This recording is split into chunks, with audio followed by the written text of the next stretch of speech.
الحمد للہ رب العالمین والصلاة والسلام علی رسولہ الامین اما بعد فاعوذ باللہ من الشیطان الرجیم بسم اللہ الرحمن الرحیم لقد کان لکم فی رسول اللہ اسوۃ حسنہ۔ میرے بھائیو، اللہ کا بڑا فضل ہوا کہ اللہ رب العزت نے ہمیں انسان بنایا اور ایمان عطا فرمایا اور سرور کائنات حضرت محمد مصطفیٰ صلی اللہ علیہ وسلم کی امت میں پیدا فرمایا، اور اللہ نے ہمیں اپنے گھر میں اپنا فریضہ ادا کرنے کی توفیق نصیب فرمائی۔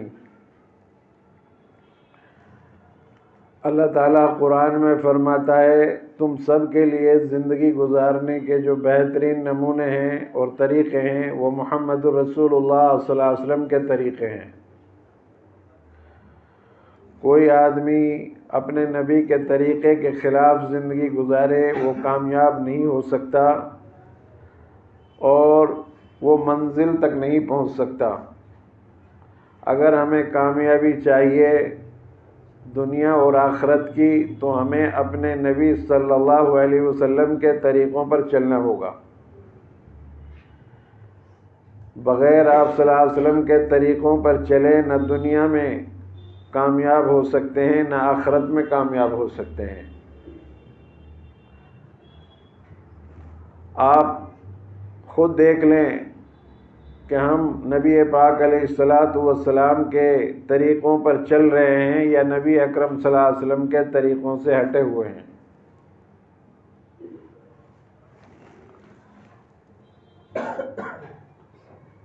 میرے بھائیوں، ہمارے سونے کا نظام بدلا ہوا ہے، یہ نبی صلی اللہ علیہ وسلم کے طریقے کے خلاف ہے جو ہم سو رہے ہیں۔ آپ صلی اللہ علیہ وسلم کی سنت یہ ہے کہ عشاء کی نماز کے بعد آپ سونے کی فکر کریں تاکہ آپ صبح کو جلد اٹھ سکیں۔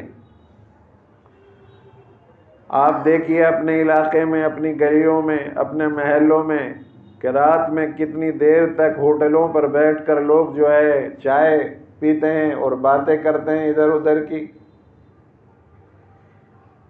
پوری رات ہمارے بازار کھلے ہوئے ہیں اور بچے بگڑ رہے ہیں ہمارے۔ آپ دیکھیے ہم رسول اللہ صلی اللہ علیہ وسلم کے طریقے پر چل رہے ہیں یا رسول اللہ صلی اللہ علیہ وسلم کے طریقے سے ہٹے ہوئے ہیں۔ جب آدمی دیر سے سوئے گا تو صبح دیر سے اٹھے گا، فجر کی نماز ضائع ہو جائے گی۔ انبیاء علیہ الصلاۃ والسلام کا طریقہ یہ ہے اور ہمارے نبی کا طریقہ یہ ہے کہ عشاء کی نماز کے بعد سونے کی فکر کرو، ضروری کام سے نمٹ کر، اور پھر صبح جلدی نماز کے لیے اٹھ جاؤ گے آسانی سے، اور اللہ تعالیٰ آپ کو تہجد میں کھڑے ہونے کی بھی توفیق دے دے گا۔ اذان سے پہلے، صبح صادق سے پہلے اللہ کا دربار لگا رہتا ہے کوئی مجھ سے مانگنے والا، ہے کوئی مجھ سے سوال کرنے والا، ہے کوئی مصیبت زدہ، ہے کوئی بیمار، ہے کوئی پریشان کہ مجھ سے مانگے۔ اللہ کا دربار لگا رہتا ہے، روزانہ کی بات ہے یہ۔ شب قدر کی تو معاملہ علیحدہ ہے، لیکن روزانہ آخری رات میں اللہ خصوصی توجہ دیتے ہیں زمین پر، لوگوں سے کہتا ہے، فرشتوں کے ذریعے سے کہلواتا ہے کوئی مجھ سے مانگے میں اس کو دوں۔ آپ غیر مسلموں کے محلوں میں دیکھو، دیر رات میں جا کر کے نہیں، سب سوئے ہوئے ملیں گے، اور ہمارے یہاں پوری رات ہوٹلوں کو آباد کر رہے ہیں۔ آباد نہیں ہے تو اللہ کے گھر آباد نہیں ہے۔ مسجدوں میں بیٹھنا ہمارے لیے مشکل، سنت پڑھنا ہمارے لیے مشکل، نوافل تسبیح پڑھنا ہمارے لیے مشکل، تو اللہ کے عذاب تو میرے بھائیو آنے ہیں، ہم خود دعوت دے رہے ہیں۔ ہماری حالت یہ ہو گئی ہے، اگر مسجد کے باہر کوئی جوتا رکھ دے تو اس کے جوتے صاف ہو جائیں گے۔ ہاں، یہ ہماری حالت ہے۔ چوری کی وارداتیں کتنی ہو رہی ہیں، ہم اپنی حالت پر غور کریں۔ اللہ تعالیٰ قرآن میں فرما رہا ان اللہ لا یغیر بقوم حتی یغیروا ما بانفسہم، میں کسی قوم کی حالت کو اس وقت تک نہیں بدلتا ہوں جب تک کہ اس کو خود احساس نہ ہو جائے اپنی حالت کے بدلنے کا. ہمیں احساس نہیں ہے اپنی حالت کے بدلنے کا. اللہ تعالیٰ کیوں بدلے گا ہماری حالت کو جب ہمیں خود ہی احساس نہیں ہے؟ ہدایت تو اس کو ملے گی جو جد و جہد کرے گا، محنت کرے گا. اللہ اس کو دے گا، اس کو نوازے گا. تو اللہ کے عذاب آنے ہیں ہمارے اوپر. ہم اپنی مرضی کی زندگی گزار رہے ہیں. پوری رات ہوٹلوں پہ بیٹھ کر چائے پئیں گے، گپ شپ کریں گے. ایک پاؤ قرآن پڑھنا ہمارے لیے مشکل ہے. جو لوگ پڑھے ہوئے نہیں ہیں انہیں بھی طلب نہیں ہے کہ ہم سیکھیں. پوری پوری عمر گزر رہی ہے بیٹھے بیٹھے. الف بات شروع کریں تو ہو سکتا ہے مہینہ 6 مہینے کے اندر قرآن جاننے لگ جائیں، یاد کرنے لگ جائیں، قرآن پڑھ جائیں. لیکن کوئی طلب نہیں ہے. جو طلب نہیں ہے تو اللہ بھی نوازتا نہیں ہے. ہماری حالت یہ ہو گئی ہے کہ اگر کسی نے فریز لگا دیا ہے باہر سڑک پر تو اس میں جو گلاس ہے اس میں بھی چین ڈالنی پڑتی ہے. کیوں؟ 20 روپے کے گلاس کو لے جانے کا خطرہ ہے. اتنے چور پیدا ہو چکے ہیں. چوری کرنا حرام ہے. ہمارے یہاں چوریاں ہو رہی ہیں. کوئی اپنا گھر چھوڑ کر تالا لگا کر چلا جائے 1-2 دن کے لیے تو اس کا گھر میں چور داخل ہو جاتے ہیں، گھر کو صاف کر کے لے کے چلے جاتے ہیں. یہ ہمارے ہی نوجوان ہیں. غیر مسلموں کے یہاں جن کے باطل عبادت خانے ہیں ان میں آپ جائیں گے تو ان کے یہاں جوتے رکھنے کا نظام ہوگا، صفائی کر کے دیں گے، آپ کے جوتوں کو واپس کریں گے. اور جو منظم طریقہ ہے، جو اسلام اللہ نے ہمیں عطا فرمایا، اس میں ساری چیزوں کا مسئلے کا حل ہے. وہ قوم بکھری ہوئی ہے، منتشر ہے، وہ اصول پر نہیں چل رہی ہے. اور قوموں نے طریقے ہمارے یہاں سے سیکھے ہیں اور ہم خود آج پیاسے ہیں. شرابیں ہمارے یہاں سے زیادہ نکل رہی ہیں، شرابیں پی جا رہی ہیں. یہاں نوجوان بچہ شراب کا عادی ہوتا جا رہا ہے، نئی نسل. میرے بھائیوں، جو شراب پینے لگ جاتے ہیں وہ گھر تباہ کے تباہ اور برباد ہو جاتے ہیں. کبھی وہ نسل آباد نہیں ہوا کرتی. اپنے بچوں کو، اپنی نسلوں کو نشے کی لت سے بچانے کی کوشش کرو. دھوکہ دینے میں ہم ماہر ہیں. قیامت کے دن سب سے پوچھ گچھ ہوگی، ذرہ ذرے کا حساب ہوگا اللہ کے یہاں. اگر ہم چاہتے ہیں دنیا میں باقی رہنا تو میرے بھائیوں ہمیں اپنا اور اپنی نسلوں کی فکر کرنی ہوگی.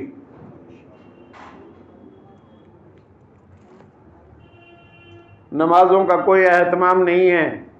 بیاہ شادی ہوتی ہے تو وہاں گانے بجانے کا رواج ہمارے یہاں عام ہے. رسم و رواج میں ہم جکڑے ہوئے ہیں.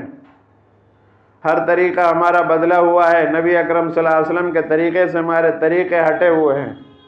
تو ہم کیسے کامیاب ہو سکتے ہیں؟ ابھی زلزلے آ رہے ہیں، آفتیں آ رہی ہیں. آپ دیکھ رہے ہیں ہزاروں انسان، 2-4 ہزار کا معاملہ نہیں ہے، ہزاروں انسان، بلکہ لاکھوں لوگ متاثر. آپ نے کبھی سوچا یہ زلزلے کیوں آ رہے ہیں؟ ہم اپنی مرضی سے کہہ دیتے ہیں وہاں کی زمین ایسی ہے، وہاں کی زمین ایسی ہے، اور اللہ کا قانون کو نہیں دیکھ رہے ہیں. اذا زلزلت الارض زلزالها، یہ تو چھوٹے چھوٹے زلزلے ڈال کر اللہ تبارک و تعالی ہمیں دکھا رہے ہیں کہ تم راہ راست پر آ جاؤ. مسلسل بارشوں کا ہونا، 3-3 4-4 روز بارش کا ہونا، 2-2 3-3 دن تک، اور تاروں کا ٹوٹنا. آپ دیکھتے ہیں آسمان پر تاروں کا ٹوٹنا، آسمان سے بجلی کا نمودار ہونا، بجلی کا کڑکنا، ہواؤں کا تیز چلنا. نبی اکرم صلی اللہ علیہ وسلم کے زمانے میں ہوا تیز چل جاتی تھی تو آپ ڈر جاتے تھے مسجد میں بھاگ کر آتے تھے، کبھی اندر آ رہے ہیں مسجد میں، پھر باہر نکل رہے ہیں اور دعا مانگ رہے ہیں، اے اللہ میری امت کو ہلاک مت کرنا جیسی پہلی امتوں کو تو نے ہوا کے ذریعے سے ہلاک کر دیا تھا۔ کیوں آتے ہیں زلزلے؟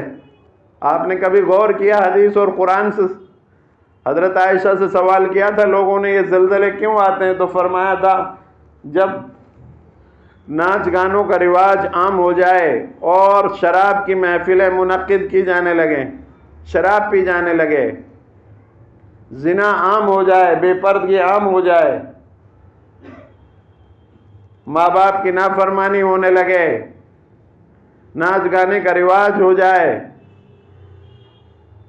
بڑے چھوٹوں کا اکرام نہ کریں، چھوٹے بڑوں کا ادب نہ کریں، علماء کی عزت اٹھ جائے، تو پھر اللہ تبارک و تعالی جو ہے آسمان سے زمین پر بلائیں نازل فرماتا ہے اور طرح طرح سے عذاب میں لوگوں کو جو ہے ملوث کر دیتا ہے، طرح طرح کے عذاب آتے ہیں پھر زمین پر۔ ہم اپنے حالات کو غور کریں، ہمارے گھروں میں کوئی گناہ کا ارتکاب تو نہیں ہو رہا ہے؟ اپنے بچوں کی، اپنے محلے کی، اپنے علاقے کی، اپنے ملک کی، پورے عالم کے لیے فکر کریں کہ انسانیت کا تعلق اللہ سے کیسے جڑے۔ ہم لوگ پانچوں نمازوں کا خاص خیال رکھیں، نمازوں کا اہتمام کریں اور گریہ وزاری کے ساتھ دعائیں مانگیں اللہ سے، معافی تلافی کریں اللہ سے۔ آج وہاں مصیبت آئی ہے، کل یہاں بھی مصیبت آ سکتی ہے۔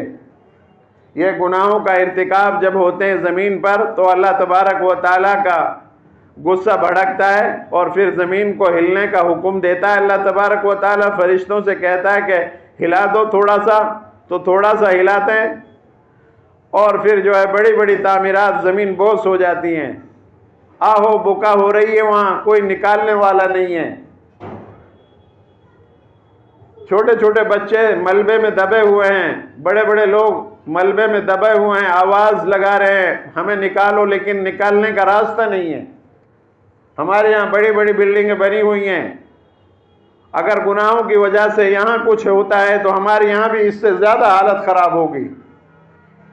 اس سے بچنے کا مسئلے کا حل یہی ہے کہ ہم اللہ کی طرف متوجہ ہوں، اللہ سے ڈرنا سیکھ جائیں، اللہ کے دین کو اپنی زندگیوں میں لائیں، برائیوں کا ارتکاب بند کریں۔ ہر وقت آپ موبائل دیکھتے رہتے ہیں، ارے قرآن بھی پڑھا کرو، دینی مجلسوں میں شرکت کرو۔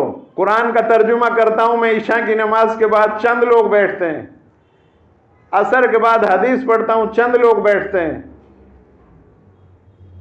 دینی مجلسوں میں ہمیں بیٹھنے کا شوق نہیں رہا، قرآن اور حدیث کی باتیں ہمیں اچھی نہیں لگتی۔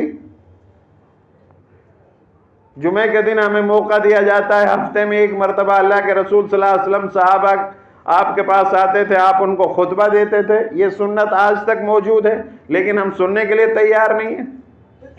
اللہ کے رسول صلی اللہ علیہ وسلم ہر جمعے میں تقریر کرتے تھے، اپنے صحابہ کو بتاتے تھے حالات کے مطابق۔ تو اپنے حالات کو بدلنا ہوگا میرے بھائیوں۔ ہمارے سونے کے اوقات جو اللہ کے نبی نے بتائے ہیں اس میں سوئیں، جس میں جاگنے کے اوقات ہیں، دن میں کام کرنے کو اللہ نے موقع دیا ہے تو اس میں کام کاج کریں اور فجر کی نماز کا اہتمام کریں اور راتوں میں تنہائی کی نماز بھی پڑھیں، اللہ سے اس میں توبہ اور استغفار بھی کریں، اپنے حالات کو اللہ کے سامنے رکھیں، توبہ اور استغفار کریں، اللہ سے معافی تلافی کریں۔ اپنی عورتوں کو آپ بتائیں کہ پردہ کرو، اپنی بچیوں کو بتائیں پردے کا اہتمام کرو۔ ہماری بچیاں جن سے فرشتے بھی حیا کرتے تھے ہماری عورتوں سے، آج وہ بے پردہ ہو گئی ہیں۔ قرآن سے ثابت ہے، قرآن میں اللہ پردے کا حکم دے رہا ہے۔ اللہ کے حکموں کی کھلے عام جو ہے انکار کیا جا رہا ہے، نافرمانی اللہ کی ہو رہی ہے۔ کھڑے کھڑے پانی پی رہے ہیں، کھڑے کھڑے کھانا کھا رہے ہیں، کھڑے کھڑے چائے پی رہے ہیں، کھڑے کھڑے پیشاب کر رہے ہیں، ننگے سر لیٹرن میں جا رہے ہیں، تو فالج تو مارنی ہے، جنات حملہ کرتے ہیں۔ ہر کام میں ہمیں اپنے نبی کا طریقہ استعمال کرنا ہے۔ لقد کان لکم فی رسول اللہ اسوۃ حسنہ، تم سب کے لیے زندگی گزارنے کے جو بہترین نمونے اور طریقے ہیں وہ محمد الرسول اللہ صلی اللہ علیہ وسلم کے طریقے ہیں۔ خلاف پیمبر کسے راہ گزید کہ ہرگز بمنزل نہ خواہد رسید۔ جو آدمی اپنے پیغمبر کے طریقے کے خلاف زندگی گزارے وہ ہرگز منزل مقصود تک نہیں پہنچ سکتا۔ ہمیں چاہیے ہم بڑوں کا اکرام کریں، چھوٹوں پر رحم کریں، اپنے ماں باپ کی فرما برداری کریں۔ ماں باپ کی نافرمانی ہو رہی ہے، جوا کھیلا جا رہا ہے، دھوکے سے دوسرے کا مال ہڑپ کیا جا رہا ہے، اسلام اس کی منع کرتا ہے۔ میرے بھائیوں، اگر آپ بس جا رہی ہے اور بس میں دوسرا آدمی چڑھ رہا ہے اور آپ نے اس کو چڑھتے ہوئے کو پیچھے کر دیا اور آپ خود چڑھ گئے، تو اسلام اس کا منع کر رہا ہے، یہ اس کا حق ہے، اس کو پہلے چڑھنے دیا جائے۔ ٹوٹی سے پانی گر رہا ہے تو آپ کی ذمہ داری ہے پانی کس طرح بند ہو، اسلام اس کا حکم دیتا ہے، سلام کا حکم دیتا ہے، اسلام کے سلام کو عام کرو۔ غریبوں کی مدد کی جائے جو مستحق ہیں۔ اب مستحقوں کا ہی پتہ نہیں چلتا، اتنے مانگنے والے آپ کے علاقے میں ہیں، اتنے بے شمار مانگنے والے ہیں۔ جو خوددار لوگ ہیں، جو اپنے گھروں میں بیٹھے ہوئے ہیں، مانگتے نہیں، عزت دار ہیں، چاہے ان کے مکان بھی ہو لیکن وہ ضرورت مند ہیں، آپ ان کی مدد کریں۔ پیشہ ور فقیروں سے بچیں، اللہ سے معافی اور تلافی، نمازوں کی پابندی، توبہ اور استغفار کریں اللہ سے۔ اللہ تعالی ہم سے توبہ چاہ رہا ہے، ہمیں راہ راست پر لا رہا ہے۔ یہ چھٹ پٹ زلزلے جو دکھا رہا ہے اللہ، اس سے تمام انسانوں کو عبرت حاصل کرنی چاہیے۔ کتنا وقت ہو گیا، ابھی بھی زلزلوں کے جھٹکے وہاں محسوس ہو رہے ہیں، اور آپ کے علاقوں میں بھی کئی مرتبہ اللہ ہمیں بتا چکا ہے، تھوڑا جھٹکا لگا کر کے۔ اگر ہم نہیں مانیں گے تو اللہ تبارک و تعالیٰ پھر جو ہے ہمیں بھی عذاب سے دوچار کر دے گا۔ اس لیے ہم جو ہے صحیح راستے پر آ جائیں، اللہ سے معافی اور تلافی کریں، توبہ اور استغفار کریں، سچ بولیں، وعدہ پکا کریں، امانت میں خیانت نہ کریں، اپنے شرمگاہوں کی حفاظت کریں، اپنی آنکھوں کی حفاظت کریں، زبان سے غلط نہ بولیں، اپنے ہاتھوں سے غلط استعمال نہ کریں، کسی پر ظلم نہ کریں، پیروں سے غلط نہ چلیں۔ سمجھو میرے بھائیوں، بہت وقت قریب آ رہا ہے، ہمارا وقت ایک رات گزر رہا ہے، ہم قبر کے قریب جا رہے ہیں، اس گڑھے میں کوئی ہمارا پہنچنے والا نہیں ہوگا۔ میں آپ کا ہمدرد ہوں، میں آپ کو سمجھا رہا ہوں، آپ مجھے سمجھا اگر میری کوئی غلطی ہے۔ ہم قریب جا رہے ہیں قبر کے، اپنی زندگیوں کا رخ نہ بدلیں گے تو پھر کب بدلیں گے؟ سینکڑوں من مٹی کے نیچے پڑے ہوں گے۔ اگر ہم وہاں کے لیے محنت کریں گے، عمل کریں گے تو کام آئے گا، اور اگر بدعمالی میں ملوث رہے تو ہم جو ہے وہاں پر ناکام ہوں گے۔ قبر کا عذاب برحق ہے، بہت ساری منزلیں آنے والی ہیں، یہ مال و متاع، بیوی بچے، اہل و عیال، غلام اور خادم سب یہاں چھوڑنے ہیں۔ کوئی پرسانہ حال نہیں ہوگا ہمارا، کوئی ہمارے ساتھ وکیل نہیں ہوگا، کوئی ہماری مدد کرنے والا نہیں ہوگا، کوئی ہماری شفاعت کرنے والا نہیں ہوگا۔ اللہ کے عذاب سے ڈرو۔ قرآن میں جگہ جگہ اللہ فرما رہا ہے کہ میرے عذاب سے ڈرو، تقوی اختیار کرو، صبح شام کی تسبیح پڑھا کرو، سبحان اللہ و بحمدہ، سبحان اللہ العظیم، لا الہ الا انت سبحانک انی کنت من الظالمین۔ جمعہ کے روز ایک وقت ایسا ہے کہ اس میں دعا قبول ہوتی ہے۔ سورہ کہف کو پڑھیں، دجالی فتنوں سے بچیں، موبائل کے غلط دیکھنے سے بچنے کی کوشش کریں۔ اس میں طرح طرح سے انسان کی آنکھیں، دل و دماغ متاثر ہو رہا ہے۔ اپنے بچوں کی خیر خبر لیا کریں کہ تم کیا دیکھ رہے ہو۔ اگر نہ سمجھیں گے تو پھر ہمارے اوپر عذاب آ جائے گا۔ اب بھی دیکھ رہے ہیں طرح طرح سے ہمارے اوپر عذاب آ رہا ہے۔ کوئی کسی مرض میں مبتلا ہے، کوئی بی پی کے مرض میں مبتلا ہے، کوئی شوگر کے، کوئی تھائرائیڈ کے مرض میں مبتلا ہے۔ یہ مرض ہی تو ہیں۔ یہ عذاب ہی تو ہیں اللہ کے، ان سے بچنا ہے تو اللہ کے حکموں پر چلو، نبی اکرم صلی اللہ علیہ وسلم کی سیرت پر زندگی گزارو، اپنے گھروں کے ماحول کو ٹھیک کرو، دینی مجلسوں میں بیٹھا کرو۔ اللہ سے دعا ہے اللہ رب العالمین مجھے بھی آپ سب کو عمل کرنے کی توفیق عطا فرمائے۔ وآخر دعوانا ان الحمدللہ رب العالمین۔ آپ کو ایک ضروری اعلان کرنا ہے مجھے کہ جمعیت العلماء ہند کا جلسہ ہو رہا ہے، کل صبح سے 8 بجے سے یہاں بسیں لگیں گی، ایک ریور بیرو ہوٹل ہے یہاں لگے گی ایک بس، ایک 7 نمبر پر لگے گی، ایک الشفا ہاسپٹل کے سامنے۔ آپ حضرات رام لیلا گراؤنڈ میں پہنچیں اور جو وہ حضرات کہیں آپ ان کو سنیں اور دیکھیں کیا کہہ رہے ہیں، ہم جو ہے متحد رہیں۔ وہ آج ہمیں بلا رہے ہیں، ان کو ضرورت ہے تو ہمیں جانا چاہیے، اسی مجلسوں میں سننا چاہیے کہ کیا بات ہو رہی ہے، امت طرح طرح سے پریشان ہو رہی ہے، تو امت کے مسائل کیا ہیں، مسجدوں کا معاملہ ہے، مدرسوں کا معاملہ ہے، ہماری بہت ساری مسلم پرسنل لا کا معاملہ ہے، ان سب پر یہ باتیں ہوں گی وہاں پر۔ آپ حضرات سے درخواست ہے کہ آپ وہاں زیادہ سے زیادہ تعداد میں پہنچیں۔